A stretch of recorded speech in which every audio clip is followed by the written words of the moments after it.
Hey, what's up, guys? Welcome to Social Studies class. This is your teacher, Mr. Clark. First and foremost, I want to thank those persons who have subscribed to my channel so far, and I also want to encourage those new viewers to ensure that you also do the same. After you have subscribed, please ensure that you hit that notification bell at the bottom of your screen so that you will be notified immediately whenever I post a new video. Alright, now for today's lesson, we are going to be looking at preparation for parenthood. Right now, under this topic, we are going to be looking at the factors that we really need to take into consideration before we decide to become parents, right? So what are some of the things that we really need to think about before becoming parents? We will also be looking at family planning, as I believe that family planning is an important part of preparation for parenthood, right? These factors that we are going to be looking at, I have grouped them for easier understanding. I have grouped them into social readiness, number one, number two, physical readiness, and number three, emotional readiness, right? Now we are going to be looking at these individually. What is social readiness? Social readiness takes in two factors, education and employment. Now, education, I am not saying that persons or young couples need to ensure that they are formally educated before becoming parents, right? What I'm saying, however, is that young couples or couples in general need to have a knowledge of certain things. You need to have a knowledge about the growth and development of a child, right? You need to know, for example, how to prepare nutritious meals for the child, right? You need to know what a balanced diet is, because children need to eat healthy if they are to grow healthy, right? Understanding the various stages of development of a child is also very important. It is also important that parents learn certain skills, right? You learn how to be tolerant, you learn how to be vigilant, learn certain problem solving skills, certain communication skills, knowing how to talk to your children, and also how to discipline your children. So disciplinary skills are also very important. Parents should also, or aspiring parents I should say, should also be knowledgeable about family planning, right? You need to know what it is. You need to know the various methods of contraceptives that are used in family planning, and also the importance of family planning. Employment is the second factor that comes under social readiness, right? Financial stability is important in meeting the financial needs of the child. So in preparation for parenthood, that first stage when you're preparing for the birth of the baby, it can be very expensive, right? Because there are several things that you need to secure in preparation for the birth of the baby, right? So I'm talking about things, for example, like bath, sheet, towel, baby clothes, Tams, socks, olive oil, alcohol, Pampers, a lot of things, right? So it's very expensive, and you need to ensure that you're working, that you have a job, and you will be able to secure these things. You also need to ensure that you are capable of sustaining the child throughout his or her life, right? Because there are certain things that will take money. Education, we all know how expensive education is now. Securing a proper shelter for the child, securing food, finding clothing, recreational activities, some of them take money, and sometimes too certain health issues come up that really take a lot of money. Right now, physical readiness is our second category, and under physical readiness, we are going to be looking at having a suitable place of residence, right? A baby needs a clean and hazard-free environment. I don't think we can stress this enough, because we know how delicate they are. So the baby needs to, we need to ensure that the baby lives in a very clean and suitable environment, right? The second factor on the physical readiness is that couples need to ensure that they are capable of producing a child, right?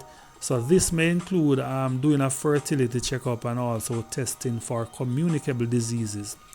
I believe that this is very important. Couples before becoming parent need to ensure that their bodies are physically ready, right? So this might mean going to the doctor and getting yourselves checked to ensure, first of all, that you are fertile enough, and secondly, couples who plan to become parents should also ensure that they get tested for before doing so. Getting an HIV test is very important, I think, before attempting pregnancy. All right.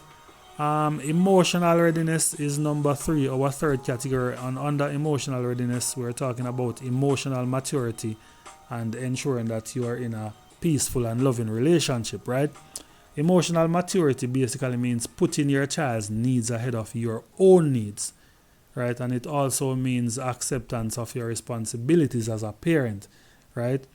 Now, as a parent or a prospective parent, you need to ensure that you are emotionally mature, that you won't be the type of parent that will think about the party, think about the new necklace, the new shoe, your friend is keeping a party, and you think that you need to get all these things, and your child need the money for his school fee or for books, right? And you put your needs ahead of the child's needs. It means that you are not emotionally mature and you were not ready to become a parent, right? So you need to ensure that you are emotionally mature first of all. As was mentioned earlier, parents need to know to accept the responsibilities of parenting, right? There are certain things that parenting demands. One of them, for example, is playing with your child, right? Your child might need a play partner, sometimes you know that children are very playful and they need sometimes their parents to play with them, right? It also means being tolerant of their ignorance. Children are ignorant, and it is our job as parents to ensure that we educate them as much as possible, right? So being tolerant, of course, of the baby that will cry throughout the night, and how to deal with such a situation. Being tolerant of the child that will ask a lot of questions and how to deal with that type of child. People ask questions because they genuinely want to know something. So if your child is asking a lot of questions, it's because he or she wants to know something. So we should be the one to educate them. All right, be vigilant, respect their innocence, and just be there for them when they need us. All right. Also, we should ensure that we have a peaceful and loving relationship. Right, parents need to be positive role models for their children. So this is our final category under emotional readiness. We need to ensure that we, first of all, establish having a peaceful and loving relationship, right? Ensure that you and your partner are compatible, because we all know that children live what they learn, right? So they will adapt whatever they see around them, right? So we need to ensure that a loving and stable relationship is the ideal circumstance into which a child should be introduced, right? So basically, just to recap, the main categories: social readiness, physical readiness, and emotional readiness. Now, the second part of our lesson focuses on family planning. What is family planning? Family planning is the practice of controlling the number of children that a couple intends to have and the intervals between their birth, right? So when you plan how many children you want to have and the spacing between their birth, that is what we refer to as family planning. Now, the use of contraceptives is an important part of family planning. So these are some of the contraceptives that may be utilized during family planning. Spermicides is one. The use of condoms, which is a male contraceptive, and it acts as a barrier for sperm, right? Hence preventing the sperm from entering into the ovary and preventing fertilization. You also have contraceptive pills, which is a female hormonal contraceptive that is taken orally, like most pills are.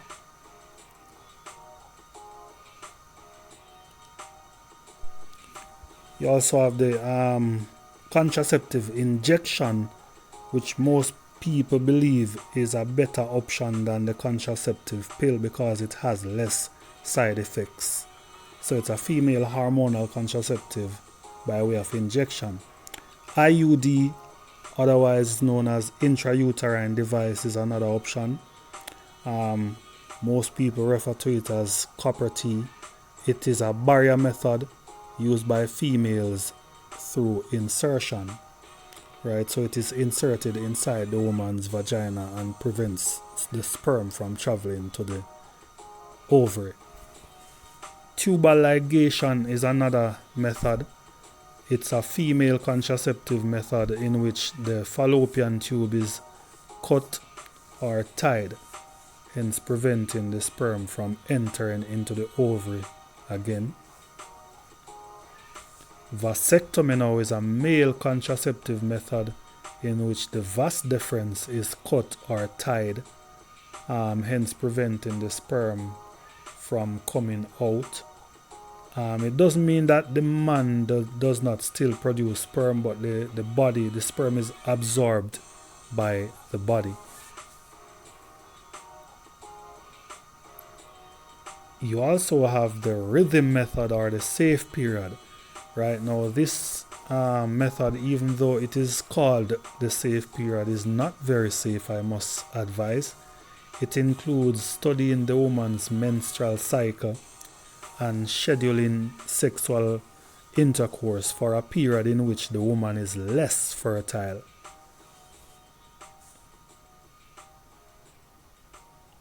And last but by no means least is abstinence, right?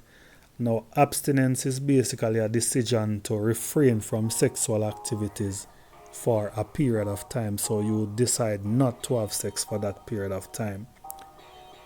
Basically, that is it for today. I hope that you would have learned something from today's lesson, and I will see you in the next class.